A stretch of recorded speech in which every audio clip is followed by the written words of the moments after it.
Segala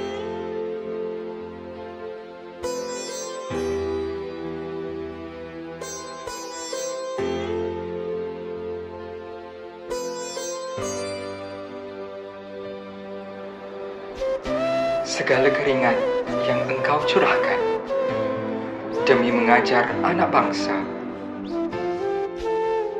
segala jasa yang kau pamerkan, satu pengorbanan yang luar biasa. Engkaulah mentor, engkaulah guru.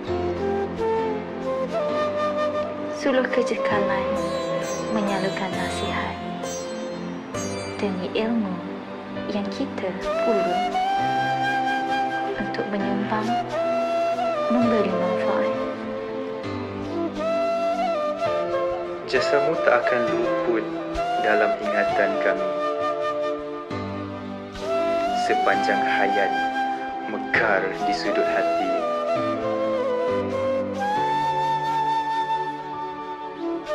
Tiap madahmu kian bersemi.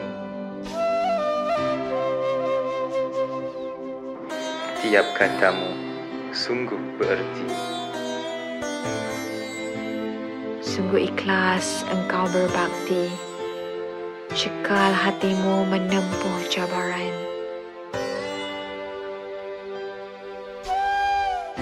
Figuramu sungguh dihormati, moga kekal sepanjang zaman. Engkaulah pemberi bayang masa hadapan. Mengharapkan kami, usah ditanyakan. Engkaulah menjadi mentor harapan. Kami serahkan hati dan diri untuk engkau ajarkan. Tiap engkau ucap, tiap engkau tuturkan. Penyuntik senjata, rasa yang kelat.